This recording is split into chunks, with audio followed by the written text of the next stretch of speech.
ƙarshe ku yi haƙuri tare da wannan matsalar da take faruwa da wannan bawan Allah wanda muna masa addu'a Allah ya bashi ikon denawa. To kuma a lokaci guda wannan gwamnatin da ta zo ta taho da wasu alkhairan da in aka bi a hankali aka yi haƙuri wallahi za a yi nasara akan wasu abubuwa, amma ga misalai guda uku kacal. Haka ne, mu haka muke. Wala yajrimannakum shan'anu qaumin ala alla ta'dilu i'dilu huwa aqrabu littaqwa. Dan mutum ya maka ba daidai ba ko ya maka laifi kuma bai hanawa kai masa adalci, wannan shi zai kai ka zuwa ga tsoron Allah.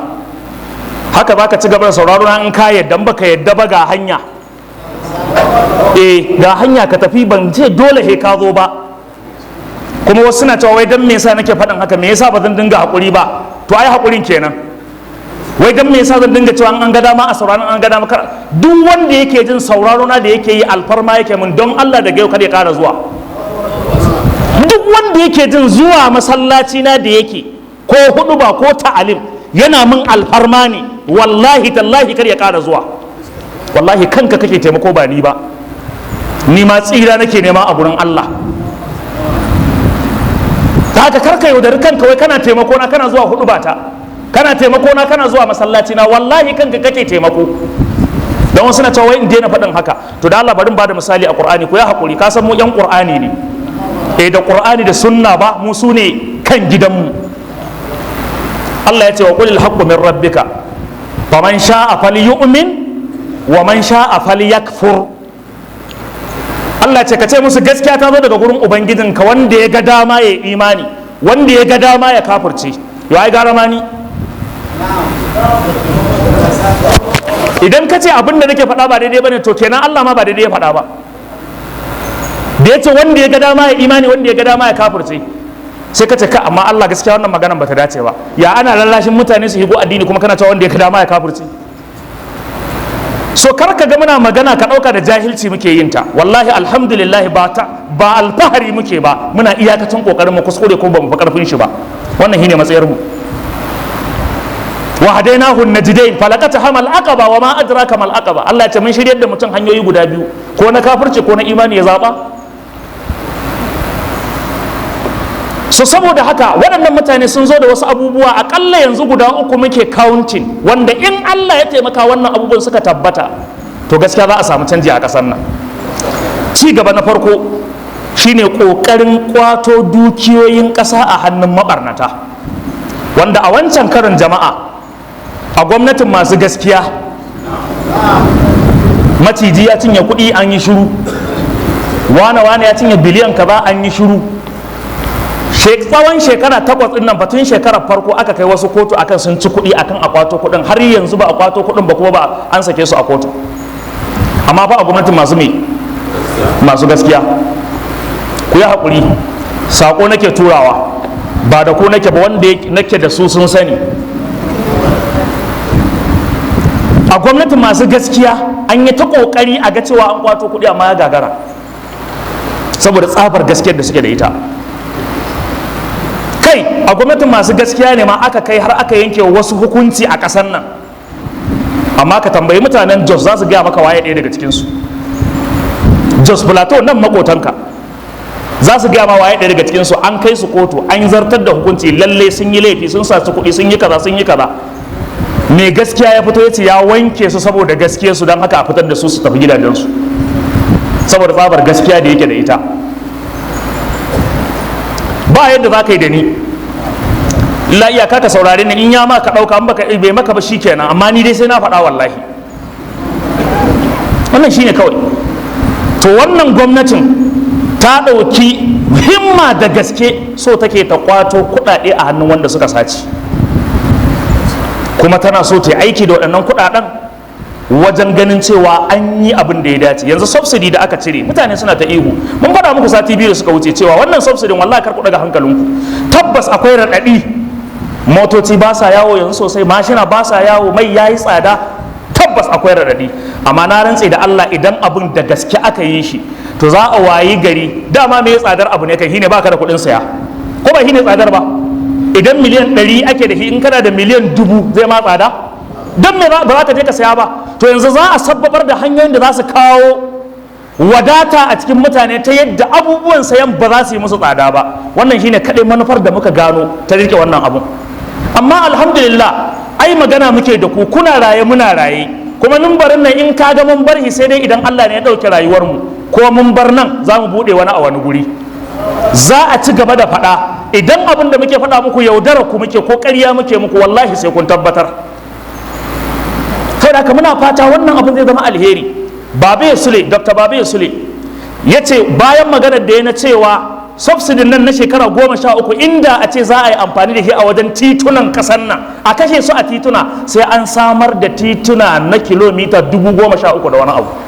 Kuma titi kilomita 13,000 a Najeriya to zai gama da duk wani babban titi da ke kasar nan gaba daya. Za a gyara idan haka duk inda za ka tafi a kasar nan babu tunanin rami ko gada ka hai, ba a yi ba. Ya ce in kwa nefa za a yi generating da wannan kudin sai an yi generating megawatt 24,000 da wani abu. Idan aka samu megawatt 24,000 a Najeriya fa, ko Saudiya ba ta kai motar nefa ba, ko Saudiya ba ta kai motar nefa ba. Ko ba haka ba, Obasanjo yana zuwa ya soke wannan abin da ke munafikin Allah ne, kuma an soke baya dawo muku kasar. An gane maganar da ke ko baya dawo muku kasar. Saboda haka a gurguje wannan abu muna tata zai zama alheri, kama wanda suka sace kudin kasa. Abu na biyu da suka zo da shi wanda akwai alheri muna tunani a cikinsa, shine ba wa ɗalibai marasa galihu bashin kuɗi su je su yi karatu a jami'o'i, wanda shi ma wannan abun akwai alheri. 'Ya'yan musulmi nawa ne ba sa iya karatun saboda ba su da halin biya? Jama'a haka ne ko ba haka ba? Yanzu idan aka so da ka'ida aka tabbatar da wannan, zai zama mana alheri ko ba zai zama ba? Zai zama alheri. Da haka wannan abin nan taimakawa ainihin wato harka ta ɗalibai wajen jawo alheri, a ba su bashi su je su yi karatu. Kuma wani abin daɗi shine a dokar kamar yadda suka faɗa, in gaskiya ne ba za ka biya ba sai ka fara aiki tukunna, ka samu aikin gwamnati ka fara, sannan a fara deducting daga cikin salarinka, kuma babu interest a ciki. Ma'ana ba za a baka 200,000 a zo a ce 350 ake nema a gurinka ba. Jama'a kuna fahimtar magana? Wannan idan ya tabbata alheri ne, muna addu'a Allah ya tabbatar da shi. Abu na uku, jiya ko shekaran jiya nake gani cewa CBN, wato tukullumar kuɗi na ƙasa gaba ɗaya, matattarar cacas jama'a, cunkus, Central Bank ta sahalewa bankuna su sayar da dala a farashin da suka ga ya dace, wanda da ba wannan dokar. An kuntata wa bankunan, kuma sannan an je a can CBN din ana yin rashin gaskiya. Masu wankakkun kaya da guga a basu ruwa-ruwa, don haka a cikin 24 hours wani na iya zama biloniya. A 24 hours wani ba shi da kwandala zai iya zama biloniya a minti ɗaya mako. Za a baka dalar baja-baja, bozo, araha, kuma ka zo ka gasa wa mutane aya a hannu ka sayar da tsada kai kuɗi. To yanzu an ba wa bankuna ko'ina, don haka wannan tsadar dalar yana daga cikin illarsa shine tashin hauhawar farashin kaya. To yanzu abin zai zama sauki. Jama'a za mu samu sauki in Allah da ko ba za mu samu ba? Dole mu adalci kuma mu faɗi cewa akwai hasashe na alheri mai kyau akan wannan gwamnatin. Kai wallahi na ji wasu masu ilimi suna tattaunawa, suna cewa wallahi su ba su san wannan mutumin, he is very intelligent ba sai yanzu. Na ce yanzu kenan, da muka ce a zaɓe shi ba cewa kuka yi mu mutanen banza ba ne, kuɗi aka ba mu, amma yanzu kun fara gane yana da ilimi, ya fi tsohon ku ilimi.